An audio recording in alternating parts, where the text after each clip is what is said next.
Isang magandang umaga po sa inyong lahat. Una po sa lahat, nais ko pong batiin ang ating mga bisita mula sa bayan ng Nasugbu. Maraming salamat po sa inyong pag-host sa akin ngayong umaga. Nais ko po din batiin ang ating mga bisita galing sa bayan ng Lian. Magandang umaga po. Binabati ko rin po ang ating mga kaibigan mula sa bayan ng Twi. Magandang umaga po. At binabati ko rin po ang ating mga kaibigan mula sa bayan ng Balayan. Magandang umaga po. Sa ating mga kababayan mula sa lungsod ng Kalaka, magandang umaga po.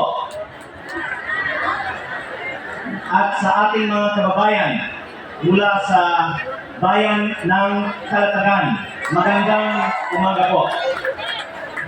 Nais ko rin pong pasalamatan ang aming team na naghanda ng event na ito.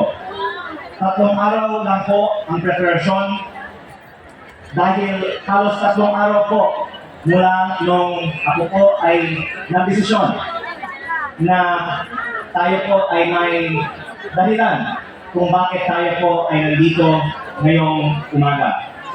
Palakpakan natin naman po ang Team Lingkod Legarda Legistek sa kanilang napakagandang trabaho sa pag-organize ng event na ito. Nais ko rin po pasalamatan ang mga taong nagdala sa atin sa okasyon natin ngayon. Una po, pinapasalamatan ko po si Senator Loren Legarda sa kanyang bisita sa atin dito po sa bayan ng Nasugbu ngayong umaga.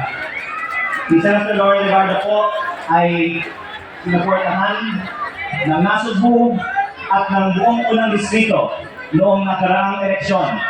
Iniling niyo po siya na maging number 1 senator noong 2022. Kaya ang aming pamilya po ay taus-pusong napapasalamat sa unang distrito at sisikapin po natin na maging number 1 priority po ang unang distrito kay Senator Loren Legarda.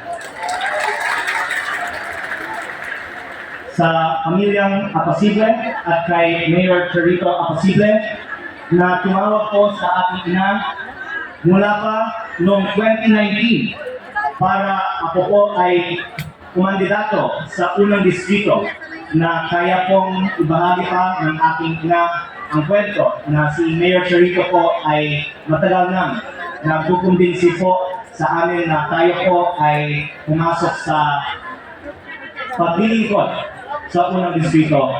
Maraming salamat po, Mayor Charito, at belated happy birthday po.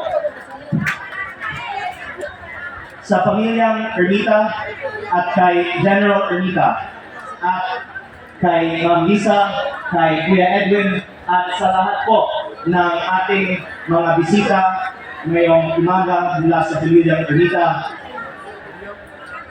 sila po ang nagbigay sa atin ng confidence na ituloy ang ating kampanya para pagsilbihan ang unang distrito. Sir, maraming salamat po sa inyong tiwala at suporta at pagiging kaibigan. Gagawin po namin ang lahat upang kami ay inyong maipagmamalaki at papagandahin natin po ang atin at inyong distrito. Maraming salamat po, General Ermita at sa buong pamilyang Ermita. Kay Attorney Jerry Manalo, kay Mayor Jay Serrado, kay Mayor Barcelon, sa lahat po ng ating mga kaibigan mula sa bayan ng Nasugbu, Lian, Kalatagan, Lemery, Taal, Balayan, Kalaka, at Twi. At binabati ko din na po ang lahat ng ating mga kaibigan na nagmula pa sa bayan ng Lemery para makasama natin ngayong umaga. Maraming salamat po sa inyong suporta dahil alam natin po na malayo ang biyahe ng ating mga kaibigan hanggang pa sa bayan ng Lemery. Vice Mayor, maraming salamat po sa inyong pagpunta ngayong umaga. Sir Pedro, maraming salamat po sa lahat po ng ating mga kaibigan, kay Board Member Sulibi Raymond Acasible, at sa lahat po ng ating mga kasama ngayong umaga. Pasensya naman din po sa ating mga kababayan sa bayan ng Nasugbu at sa Liang na sa umaabot na po ayon sa aming nabalita na almost 30,000 ang makakasama natin ngayong umaga. Nagkaroon po ng konting traffic dito sa atin. Pero sisikapin natin po na kung dadami ang mga aktibidad sa ekonomiya ng Nasugbu at Liang sa darating ng mga taon, ay sana dadating din po ang mga bypass roads para kaya natin po ang dami ng aktibidad sa ating ekonomiya na hindi po mangyayari ang ganitong klaseng traffic ulit. Ako po ay nagpapasalamat din sa lahat ng ating mga kaibigan sa pangunguna po ni Mayor Charito Acasible na sila po ay gumawa ng iba't ibang klaseng mga strategiya para kumbinsihin po tayo na pumasok sa laban po na ito po ay naging isang irresistible na opportunity at hindi namin pong kayang indian dahil po bago pa po ang oras para sa kampanya at bago pa po ang filing of candidacies, pinakita po ng ating mga kaibigan ang marami pong mga dahilan kung bakit tayo po ay dapat tumakbo. Kaya ako po ay nagpapasalamat sa lahat po ng ating mga kaibigan. At sa araw po na ito, ako po ay dumaharap sa inyo upang formal na ipabatid na ako po ay tatakbo bilang kinatawan sa unang distrito ng Batangas.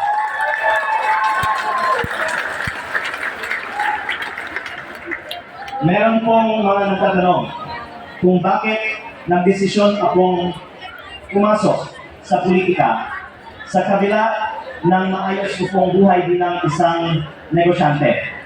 At aaminin ko po, noong nakamit ko po ang ilan pong mga layunin sa negosyo at kumita na po tayo sa ating negosyo, hindi pa po ako naging masaya.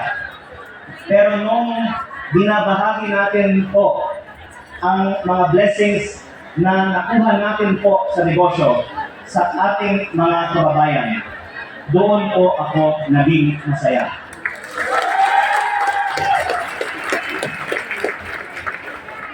I consider myself po to be one of the luckiest people dahil sa aking buhay at sa aking negosyo, parang ako po ay tumama sa loto. At sa paniniwala ko po, tungkulin ko po na ibahagi ang mga napanalo ko sa ating mga kababayan.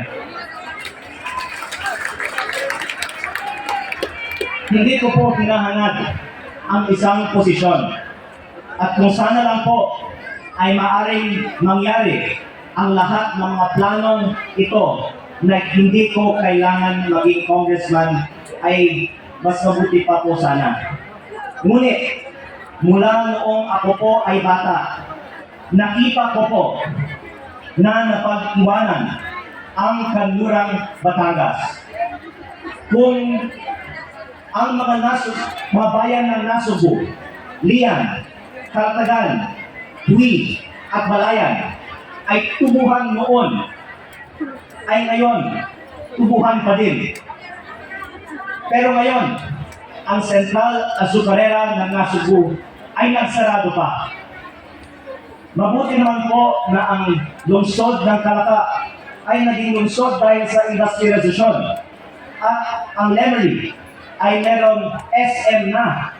Pero habang ako po ay naikot sa 8 bayan ng ating distrito, napapansin ko po na kahit may konting pag-unlad na, ay kulang na kulang pa po ang sweldo o kita ng ating mga kababayan dahil sa kakulangan ng mga trabaho, dahil sa kakulangan ng investment, dahil sa kakulangan ng suporta galing sa ating national government. Hindi po ito kasalanan ng sinumang individual. Ito po ay dahil sa laki ng hamon ng pagpaunlad ng ating distrito. Hindi po ako maalam sa lahat ng mga bagay. At marami po akong natututunan pa habang nakakausap ko po ang ating mga kadistrito. Pero ang alam ko po ay paano tayo po ay pwedeng gumawa ng mga trabaho. Paano natin itaas ang kita ng ating mga kababayan at paano natin payamanin ang ating mga kadistrito. Alam ko po kung paano natin mapaunlad ang Kanlurang Batangas. Sa loob ng 30 taon, ang Cavite, Laguna at Silangang Batangas ay nag-industrialize dahil sa accessibility ng mga lugar na ito sa Maynila at sa Batangas City. Pero ang Kanlurang Batangas ay may lapit din naman po sa mga ito. Hindi pa lang po napaganda ang ating mga highway, ang ating mga utilities, at ang ating internet. At dahil sa kakulangan ng investment at trabaho dito sa atin, ay kulang din po ang educational at healthcare services at ang hanap buhay para sa lahat ng ating mga kababayan. Ang kalabasan po ito, ang gross domestic product ng buong Pilipinas o ang average na kita ng isang tao sa isang taon sa Pilipinas ay mahigit 200,000 piso kada taon. At sa mga mayayaman nating mga katabing distrito sa Calabarzon ay mahigit 300,000 piso kada taon. At ang Metro Manila ay mahigit 50,000 piso kada taon ang gross domestic product per capita. Pero sa unang distrito ay wala pang 100,000 pesos ang gross domestic product kada taon. At ito po ay nararamdaman at nararanasan ng ating mga kababayan araw-araw. Ito po ang resulta ng kakulangan ng trabaho at investment at tulong ng national government sa ating distrito. Pero kung tignan natin ang kasaysayan ng economic development o ang pagpaunlad ng mga ekonomiya, ang mga maunlad na bayan ngayon ay maaaring malampasan pa ng mga hindi kasing unlad na bayan ngayon. Malaki po ang mga maaring maging pagbabago sa mga maiksing panahon kapag maayos po ang ating panunungkulan. Ang pangarap ko po sa darating na mga taon para sa Nasugbu, Balayan, Calaca at Lemery, at sa darating na dekada para sa Lian, Tui, Calatagan at Taal, ang mga 8 bayan ng unang distrito ay magiging 8 mga modernong lungsod at ang buong unang distrito ay maging isang metropolis na maaaring mapagpagurian bilang Metro Batangas. Ang 8 bayan ng unang distrito ay may land area na mas malaki sa Metro Manila, na ang Metro Manila ay binubuo ng 17 cities and municipalities. Pag sinama po natin ang buong Makati, Taguig, San Juan, Mandaluyong, Marikina at Quezon City ay mas malaki pa po ang bayan ng Nasugbu. Ang Lian at Tuy naman ay mas malaki sa Pasig, Parañaque, Las Piñas at Muntinlupa. Ang Balayan naman ay mas malaki sa Pasay at Maynila. Ganon din po sa Calaca, Lemery at Taal. Baka hindi po aabutin ng ibang mga kasama natin dito ang panahon na ang Nasugbu, Lian, Calatagan, Tuy, Balayan, Calaca, Lemery at Taal ay maging kasing unlad ng Makati, Marikina, Maynila, San Juan, Mandaluyong at Quezon City. Pero naniniwala po ako na sigurado po ito mangyari sa henerasyon natin po na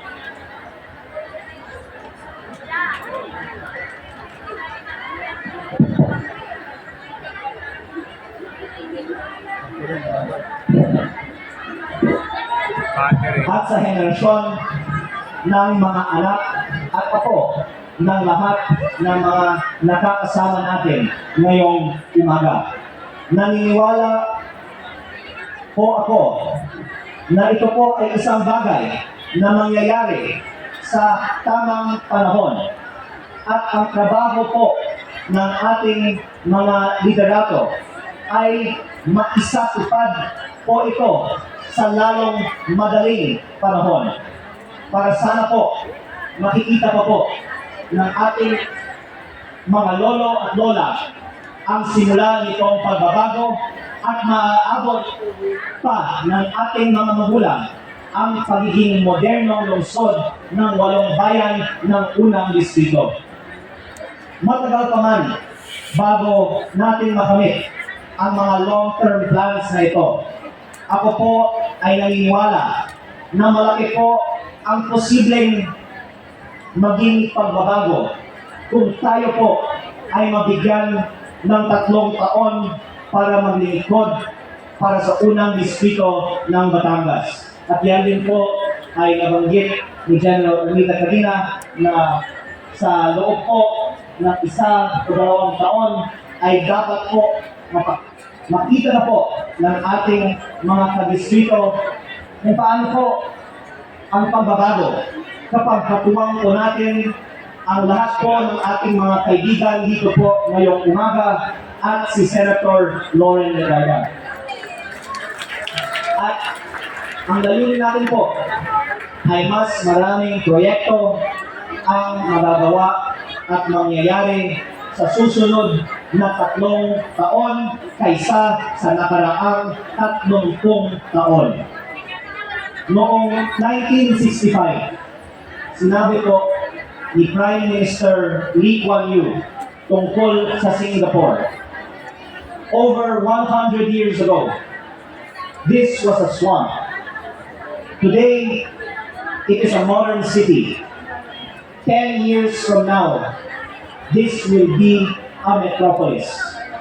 Gagawin natin po ang lahat ng ating makakaya para ang ganitong klaseng pagbabago ay darating na din sa unang distrito.